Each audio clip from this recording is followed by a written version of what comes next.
So students, we have covered till the topic that is oversubscription and the calls in arrear in the oversubscription, as well as we have also covered the forfeiture and reissue of shares. In that particular topic, we have gone through the different illustrations in which there are different kind of cases for forfeiture and reissue. And now we are at the last topic of this chapter, or I must say we are at the summary of this chapter, जहाँ पे हमारे पास में सारे topics को आपस में merge करके एक illustration हम लोगों को frame करना है, उसको देखना है, और जिस तरीके का actually question exam में हमारे पास में आता है for the 8 marks. So let's proceed with that, and for this thing I have selected illustration number 70 from your DK Goel. Like right now I am using this particular edition and it's on page number 7.119. So as I have already told you that few things are there, few steps are there to start the illustration. I have already done those steps. That is, you first of all you have to start with the number of share to be issued, that is your 1,60,000 shares, and then number of application received, that is 3,20,000 shares. If you go through the illustration you will find out these figures. Okay, let's have a reading for you, all of you. That is, KS Limited invited application for issuing 1,60,000 equity shares of rupees 10 each at a premium of rupees 6 per share. The amount was payable as follows: application rupees 4 with a premium of rupees 1, allotment rupees 6 with a premium of rupees 3, and then balance on first and final call. And then application for 3,20,000 shares were received, whereas 80,000 shares were rejected and money refunded to them, and shares were allotted on the pro rata basis for the remaining shareholders.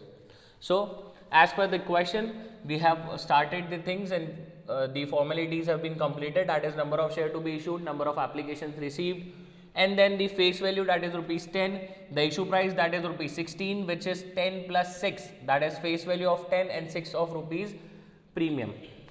Is it clear? 6 rupees of premium, and then the calls, the installments, application of rupees 4, that is 3 plus 1, allotment is for rupees 6, that is 3 plus 3, and then first and final call, that is your balancing figure. I have left the figure for all of you so that you can have a look how to calculate this thing. We have already discussed, but let's have a look once again. First of all you have to mention your total over here. आपको यहाँ पे अपना total लिखना है जो कि issue price के equally होगा. आपका issue price is 16 rupees, that is 10 plus 6, and now you have to reconcile and calculate the balancing figure. It should be 16 over here, the total should be 16. So let's have a check. 4 and 6, 10. So the balancing figure will be rupees 6, and now you have to reconcile the bracket figures as well. So you can see that first of all you have to reconcile this 10.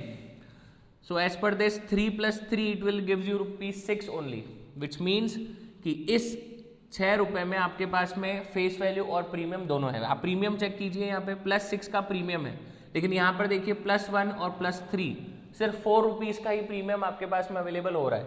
तो इसका मतलब 2 rupees का premium अभी भी चल रहा है और 4 रुपीज़ की फेस वैल्यू. तो इस 6 रुपीज़ में आपके पास में प्रीमियम भी है, and that is 4 plus 2.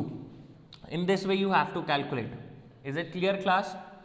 Alright, now after this what you have to do is you just have to prepare your applied and allotted table.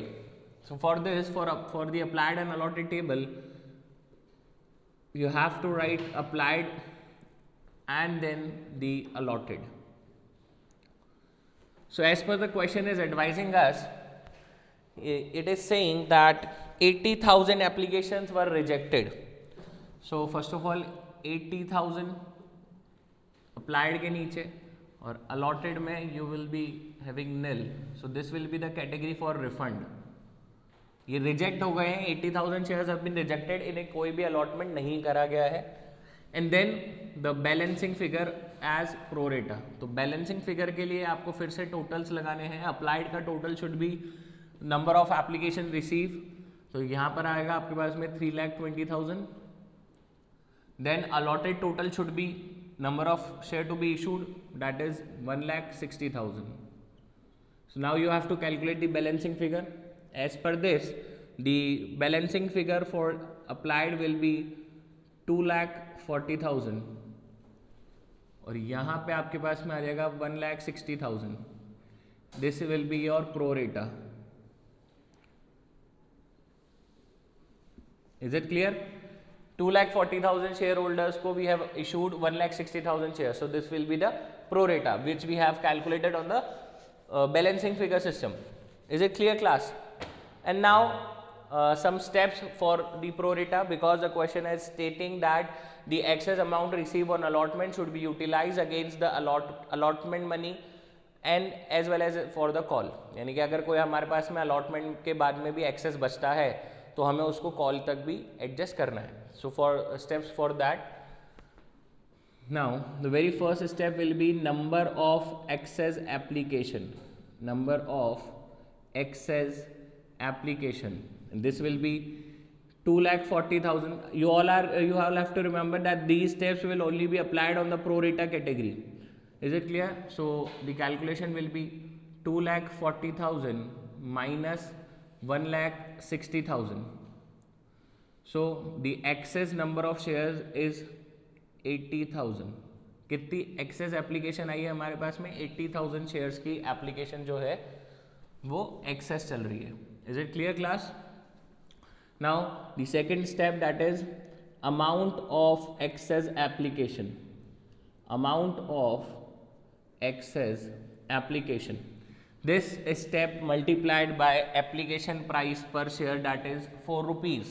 So this will be 80,000 shares into rupees 4 will gives you rupees 3,20,000. ये आपके पास में आ गया excess application money. And then you have to calculate the amount due on allotment. Amount due on allotment, and for this what you have to do is you just have to multiply the allotted number of shares from the pro rata category with the allotment amount per share. So this will be 1,60,000 into rupees 6 per share. So this will gives you 30 and 10, 6 6 are 36, that is 6 and 3 6 1 ja 6 and 3 will be 9. So this will be 9,60,000. Is it clear, class? तो आप देखिए यहाँ पे amount due on allotment है 9,60,000 और इन्हीं share holders का excess application money कितना है हमारे पास में?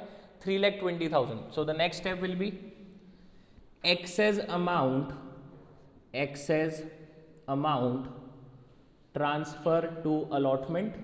This will be the next step, excess amount transfer to allotment. ये क्यों करते हैं हम लोग? क्योंकि जो एक्सेस एप्लीकेशन मनी आपके पास में आया है इन प्रो रेटा कैटेगरी वालों का, उसे हमें हमारे अलॉटमेंट के अगेंस्ट में एडजस्ट करवाना है. और इस स्टेप पर हमारे पास में कौन सा फिगर आता है? सेकंड और थर्ड में से जो भी कम होता है. तो आप देख सकते हैं कम कौन सा है? 3,20,000. So the amount that is to be transfer to allotment is will be rupees 3,20,000. And the reason behind this is, आप देख सकते हैं यहाँ पे हमें अलॉटमेंट का कितना पैसा रिसीव करना है? 9,60,000. और इन्हीं शेयर होल्डर्स का एक्सेस एप्लीकेशन मनी कितना है? 3,20,000. So you can adjust only 3,20,000 because you are having this money only.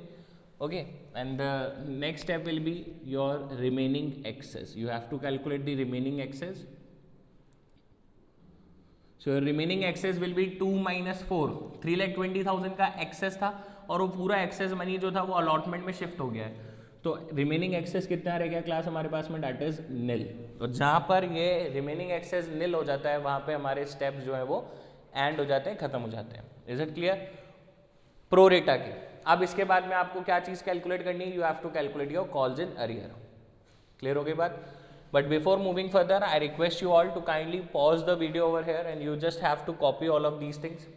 And remember one thing, class, for solving the 8 marks question of the company accounts in the board exams, this working will be very much necessary. Okay, like I must say that this working does not carry any extra marks. लेकिन जिन चीज़ों के लिए हमें marks allot होंगे यानी कि journal entries के लिए, वो जर्नल एंट्रीज इस वर्किंग के बिना पॉसिबल नहीं है. और इस वर्किंग से हमारी जर्नल एंट्रीज बहुत ही ईजी भी हो जाती हैं.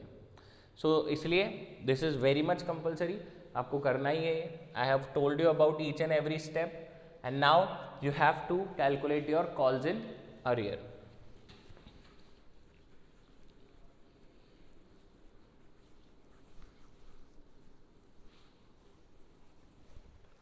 So let's have a look toward the illustration.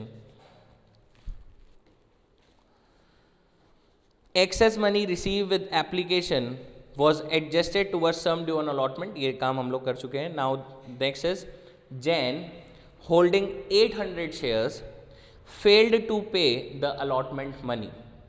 Jain एक शेयर होल्डर है जिसने अलॉटमेंट मनी पे नहीं करा है.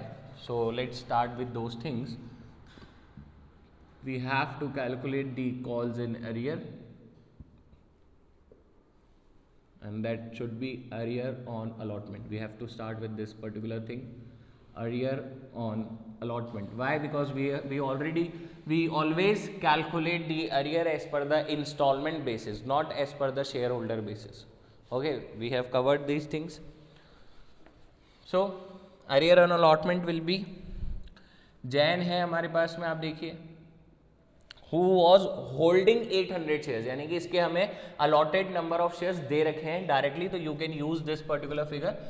800 shares हैं और allotment amount चल रहा है क्लास हमारे पास में 6 रुपीज़ का. so this will be rupees 4800. But आप देखिए हमारे पास में यहाँ पे हम लोगों ने जो है अलॉटमेंट अमाउंट हम लोगों ने यहाँ पे क्लास ट्रांसफर करा था. कितना ट्रांसफर करा था आप देख सकते हैं, 3,20,000 शेयर्स, 3,20,000 एप्लीकेशन मनी था हमारे पास में, और वो 3,20,000 मनी हम लोगों ने अलॉटमेंट में ट्रांसफर करा था एडजस्ट करवाने के लिए. Is it clear? So you have to calculate the part in excess. आप देखिए कि ये जो जैन, ये जो शेयर होल्डर है, ये कौन सी कैटेगरी से बिलोंग कर रहा है? प्रोरेटा कैटेगरी से. Is it clear? इसको कितने शेयर्स अलॉट हुए थे? 800 शेयर्स. विच मीन्स कि इसने कुछ ज़्यादा शेयर्स के लिए अप्लाई करा होगा, तब जाकर इसको 800 शेयर्स अप्लाई हुए हैं, अलॉट हुए हैं, sorry. Is it clear? And we are having only the pro rata category, कोई फुल वाली कैटेगरी नहीं है, तो ये बाय डिफॉल्ट ये प्रोरेटा कैटेगरी से बिलोंग कर रहा है. इसका मतलब ये जो 3,20,000 का एक्सेस मनी जो हम लोगों ने अलॉटमेंट में ट्रांसफर करा था, इसमें इसका कुछ ना कुछ राइट होगा. So you have to calculate that particular part in excess. और वो कैसे कैलकुलेट करेंगे देखेंगे यहाँ पे हम लोग. Less part in excess, how you will going to calculate this will be, कितना है देखिए excess application money, it is rupees 3,20,000. 3,20,000 का एक्सेस एप्लीकेशन मनी है. ये कितने शेयर होल्डर्स के लिए है क्लास? प्रोरेटा के अलॉटेड कैटेगरी से डिवाइड करना होता है. कितने शेयर होल्डर्स के लिए? 1,60,000 शेयर्स के लिए है ये. So we have to divide with 1,60,000 shares and you have to multiply this by his own shares. So 800 shares से इसको मल्टीप्लाई करेंगे हम लोग. Now let's have a calculation. This will be 16 2s are 32. Okay, so 2s are and 2 into 800, this will gives you rupees 1,600. यानी कि इस 3,20,000 में 1,600 का पार्ट है जो इस जैन का है. यानी कि इसने 1,600 एप्लीकेशन मनी हम लोगों को एक्सेस में दे रखा है, जो हमने अलॉटमेंट में एडजस्ट करवाया. Is it clear? So now the net arrear, net arrear कितनी आएगी क्लास हमारे पास में, आप देख सकते हैं, that is 4800 minus 16, 38 and then 32. So this will be rupees 3,200. This will be the net arrear on allotment, क्योंकि एक ही शेयर होल्डर है जिसने अलॉटमेंट में अरियर करी है, अलॉटमेंट का पैसा नहीं दिया है. आगे देखते हैं अब हम लोग. His shares were forfeited immediately after allotment. Now this is something new for all of you. अभी तक हम लोग देख रहे थे कि हम सारी कॉल्स और सारी इंस्टॉलमेंट को ड्यू करते हैं, रिसीव कराते हैं, कॉल इन अरियर देखते हैं. Is it clear? और फिर उसके बाद में हम लोग जो है हमारे शेयर्स को फोरफिट कर रहे थे और रीइशू कर रहे थे. But in this particular question what they have told you is that the shares of Jain have been forfeited just after making the due towards the allotment. यानी कि अलॉटमेंट ड्यू करने के जस्ट बाद में जब इन्हें पता पड़ा कि हमारे पास में जैन का पैसा नहीं आया है, इस शेयर होल्डर का पैसा नहीं आया है, हमने उसके शेयर्स को फोरफिट कर लिया. विच मीन्स कि यहाँ पे फर्स्ट और फाइनल कॉल करने से पहले आपको अपनी फोर फीचर की जर्नल एंट्री करनी पड़ेगी. Is it clear class? Now आगे देखते हैं हम. Gupta, who had applied for 1200 shares, failed to pay the final call. एक गुप्ता है जिसने 1200 शेयर्स के लिए अप्लाई करा था और उसने फाइनल कॉल का पेमेंट नहीं करा, विच मीन्स अलॉटमेंट पर सिर्फ एक ही शेयर होल्डर की अरियर है. Now let's move toward the next arrear, that is arrear on final call. Arrear on final call, इसमें हमारे पास में क्लास गुप्ता नाम का शेयर होल्डर है जिसने अप्लाइड कर रखा है 1200 शेयर्स के लिए. अब अगर इसने अप्लाइड 1200 के लिए करा था तो पहले आपको इसके अलॉटेड नंबर ऑफ शेयर्स को कैलकुलेट करना होगा. Is it clear? उसके बाद ही जाकर आप इसकी अरियर कैलकुलेट कर पाएंगे. तो कैसे कैलकुलेट होगा अलॉटेड नंबर ऑफ शेयर्स, ध्यान से देखिएगा. अलॉटेड इज इक्वल्स टू, देखिए 1200 शेयर्स दे रखे थे तो 1200 लिखेंगे. ये 1200 शेयर्स अप्लाइड थे तो हम भी क्या करेंगे, जिस कैटेगरी से बिलोंग करेगा उसके अप्लाइड देखेंगे. प्रो रेटा कैटेगरी चल रही है सिर्फ, वो तो रिफंड वाली कैटेगरी है. तो प्रो रेटा कैटेगरी में अप्लाइड कितने हैं, 2,40,000. So 1200 divided by 2,40,000 and we have to multiply this with pro rata के अलॉटेड. देखिए जो कैलकुलेट करना होता है उससे मल्टीप्लाई करना होता है आपको. तो क्या चीज़ कैलकुलेट करनी है हमें, अलॉटेड कैलकुलेट करना है और अप्लाइड दे रखा था. तो अप्लाइड को डिवाइड कर दिया अप्लाइड नंबर ऑफ शेयर से और मल्टीप्लाई कर देंगे अलॉटेड नंबर ऑफ शेयर से, that is 1,60,000.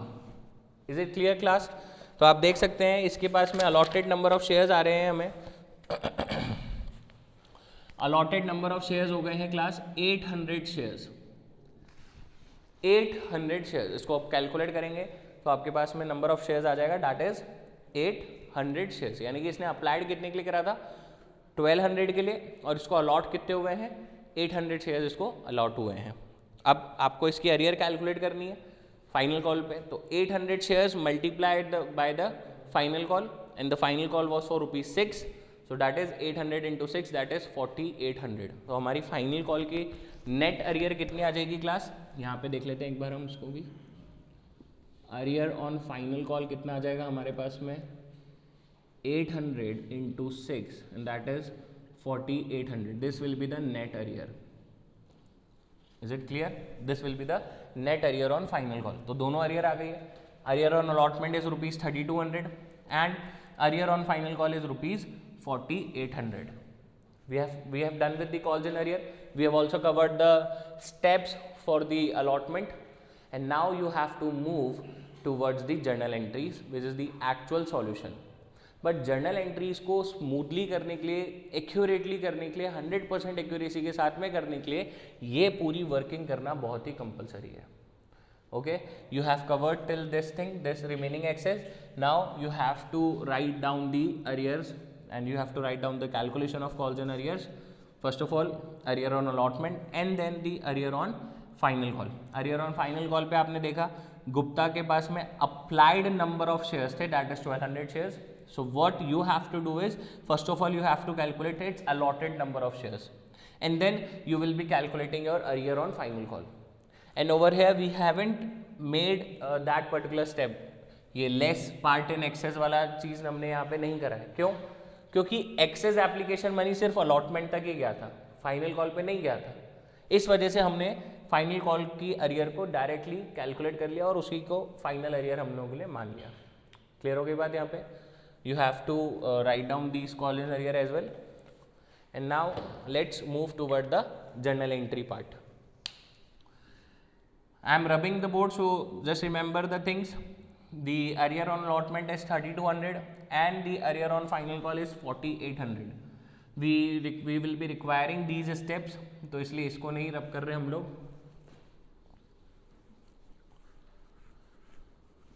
Let's proceed with the journal entry part. बहुत अच्छे इलस्ट्रेशन है क्लास हमारे पास में डीके गोयल और एनसीईआरटी दोनों में ही, जिसमें प्रो रेटा कैटेगरी भी कई बार 2 प्रो रेटा कैटेगरी हो जाती हैं, शेयर होल्डर्स बढ़ जाते हैं, अरियर भी बढ़ जाती है. तो you have to go with the such things for preparing for the board exams. और 8 मार्क्स के क्वेश्चन के लिए अगर आपको प्रिपेयर करना है तो. Now let's start with the journal entries. The very first will be your receiving application and that particular entry will be bank account debit to share application account कितना था, ये एंट्री किससे करेंगे हम लोग, नंबर ऑफ एप्लीकेशन रिसीव से। आपने application receive कितनी करी है, 3,20,000 और एप्लीकेशन अमाउंट पर शेयर कितना है, 4 रुपीज़ का। So the calculation will go on as follows, that is 3,20,000 into rupees 4. So this will gives you 4 0 0 0 and again 0, 4 2s are 8 and 4 3s are 12. So this will be 12,80,000. Is it clear?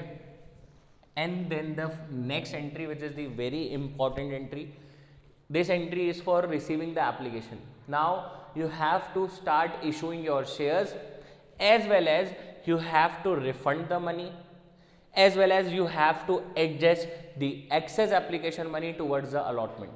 So you have to pass the entry for the same, and the entry will be share application account debit, share application account debit to share capital to securities premium, क्योंकि application पे allotment पे सब पे premium है, then to share allotment जो आप excess application money allotment पे transfer कर रहे हैं, and then it will be to bank. ये टू बैंक किसके लिए आएगा, जो आप रिफंड वाली कैटेगरी है, जो रिफंड कर रहे हैं आप। सो application will be debited by the same amount, that is ₹12,80,000। आपने क्रेडिट इस अमाउंट से करा था तो डेबिट भी इसे करेंगे, 12,80,000। You can write the denomination, that is 3,20,000 into 4. Is it clear class? Done? सिर्फ ये application account debit is the place जहाँ पर हम लोगों को नंबर ऑफ एप्लीकेशन रिसीव तक यूज करना होता है। इसके बाद में सारी कैलकुलेशन जो हम करेंगे वो number of share to be issued से करेंगे, and the number of share to be issued was 1,60,000 shares. So now let's start issuing the shares. First of all, the face value for the share capital, and that is 1,60,000 multiplied by face value of ₹3. In the premium, we will be giving 1,60,000 into 1 rupees of premium.